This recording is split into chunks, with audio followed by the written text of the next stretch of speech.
দর্শক, এই মুহূর্তে আপনারা দেখতে পাচ্ছেন যে উত্তাল বাইতুল মোকাররম ভারতের মহারাষ্ট্রে যে হিন্দু পুরোহিত মহানবীকে কটূক্তি করেছেন তার প্রতিবাদে কিন্তু জুমা শেষে বাইতুল মোকাররম উত্তাল হয়ে উঠেছে এবং জুমা শেষেই কিন্তু এখানে মুসল্লিরা কিন্তু বিক্ষোভে ফুসে উঠেছে। পাশাপাশি আমরা দেখতে পাচ্ছি প্রশাসনের পক্ষ থেকে কিন্তু কড়া নিরাপত্তা জোরদার করা হয়েছে বাইতুল মোকাররম এরিয়াতে।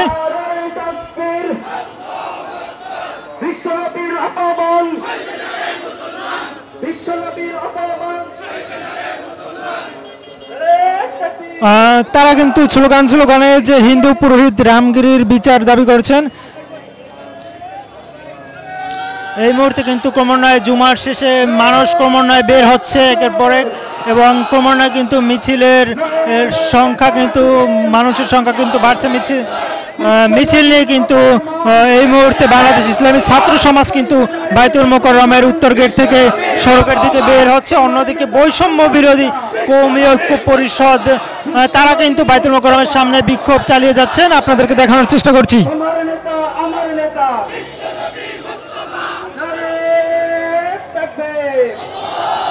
এই মুহূর্তে স্লোগানে উত্তাল হয়ে উঠেছে বাইতুল মোকাররম। এই মুহূর্তে কিন্তু ফাঁসির দাবি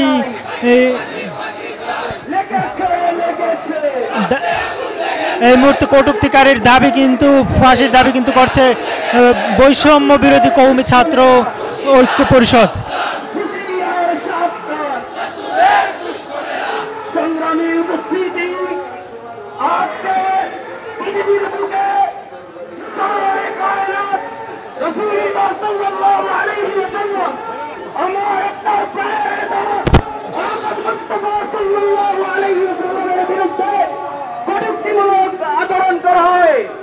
আমরা সেই সমস্ত ভারতীয় কুলাঙ্গারদেরকে হুঁশিয়ার করে দিতে চাই। আমরা বলতে চাই, আমরা রক্ত দেওয়া মুসলমান, আমরা মুসলমান রক্তের নজরানা পেশ করতে পছন্দ করি।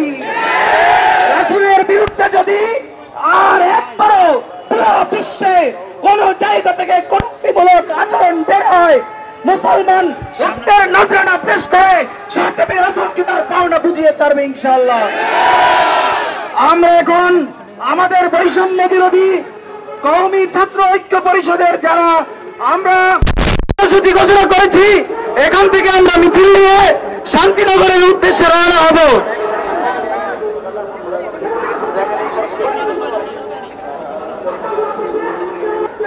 এরপর যে স্বাগত বক্তব্য নিয়ে আসছেন জামিয়া মাদারিয়া বাড়িধারার কৃতি সন্তান মাহদী হাসান।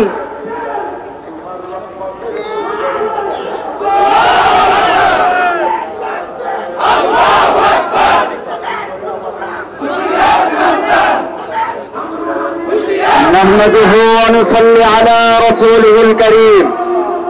আম্মা বাদ, সংগ্রামী সাথী ও বন্ধুগণ, আমরা দৃষ্টি লক্ষ্য করেছি, আমরা লক্ষ্য করতে পেরেছি ভারতে কসাই মোদির বিজেপির সরকারের সংসদ সদস্য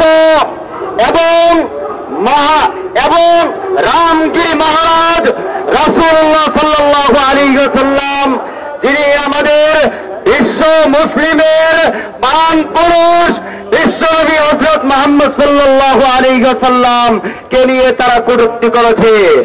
মুহতারাম হাজিরিন, আজকের এই প্রোগ্রাম থেকে আমরা দেশহীন ভাষায় বলতে চাই, ভারতকে হুঁশিয়ারি দিয়ে বলতে চাই, সেভেন সিস্টার যদি রক্ষা করতে চাও তাহলে তাদেরকে অতি দ্রুত গ্রেফতার করো, অন্যথায় যেমনই ভাবে গত কয়েকদিন যাবৎ আমরা দেখতে পাচ্ছি ভারতে মুসলমানদের রক্তক্ষরণ হচ্ছে, বিশ্বের মুসলমানদের রক্তক্ষরণ হচ্ছে, ভারতে মুসলমানরা রাস্তায় নেমে এসেছে, ঠিক তেমনি ভাবে সারা বিশ্বের মানুষ বাংলাদেশের মতো রাস্তায় নেমে এসে নবীর প্রেমে রক্ত দিতে প্রস্তুত। তাই আমি ভারতীয় হাই কমিশন সহ হুঁশিয়ারি করে বলতে চাই, অতি অনতি বিলম্বে তাদেরকে গ্রেফতারি পরোয়ানা জারি করা হোক, অন্যথায় বিশ্ব মুসলিম সইবে না, বিশ্ব মুসলিম সইবে না। আসসালামু আলাইকুম ওয়া রাহমাতুল্লাহ। তেরা মেরা রিশতা ক্যা, লা ইলাহা ইল্লাল্লাহ। সংগ্রামী উপস্থিতি, এ পর্যায়ে সাদমে রাসূলের বিরুদ্ধে বক্তব্য পেশ করছেন বৈষম্য বিরোধী কওমি ছাত্র ঐক্য পরিষদের চট্টগ্রাম বিভাগীয় প্রতিনিধি মাওলানা জিয়াউদ্দিন ফারুকী।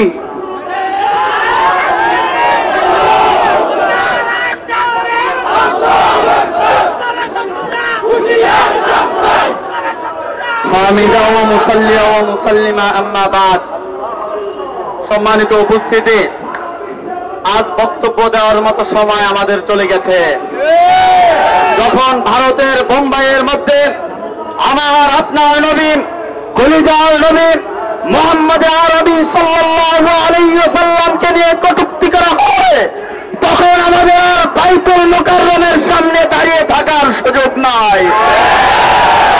উপস্থিতি, আমরা দেখতে পাচ্ছি ভারতের সাতমে রাসূল যেমনি ভাবেন আমাদের নবী সাল্লাল্লাহু আলাইহি ওয়াসাল্লামকে নিয়ে কটূক্তি করেছেন, ভারতের কুখ্যাত কসাই মোদিকে বলবো, অনতি বিলম্বে যদি এই সাতমে রাসূলকে দৃষ্টান্তমূলক শাস্তি দেওয়া হয়, ভারত খণ্ড বিখণ্ড হয়ে যাবে, ভারতের বিরুদ্ধে যুদ্ধ ঘোষণা করা হবে। বন্ধুগণ, আমরা জানি 2013 সালে এদেশের নবী প্রেমিক মুসলমানরা নবীর ইজ্জতের হেফাজতের জন্য, ইসলামের হেফাজতের জন্য যখন হেফাজত ইসলাম বাংলাদেশের নেতৃত্বে শাপলা চত্বর অবরোধ করেছিলাম, ওলামায়ে কেরাম দাবি করেছিলেন বাংলাদেশের সংসদে নাস্তিকদের সর্বোচ্চ বিধান ফাঁসির আইন কার্যকর করতে হবে। এই আওয়ামী লীগের সরকার, স্বৈরাচার সরকার এক রাত্রের মধ্যে বাংলাদেশের হাজার হাজার ওলামায়ে কেরামদেরকে হত্যা করেছে। আজ আমাদের হাজার হাজার ভাই পঙ্গু অবস্থায় রয়েছে, কিন্তু আমাদের দাবি আজ পর্যন্ত বাস্তবায়ন হয় নাই। আমরা আজকে বৈষম্য বিরোধী কওমি ছাত্র ঐক্য পরিষদের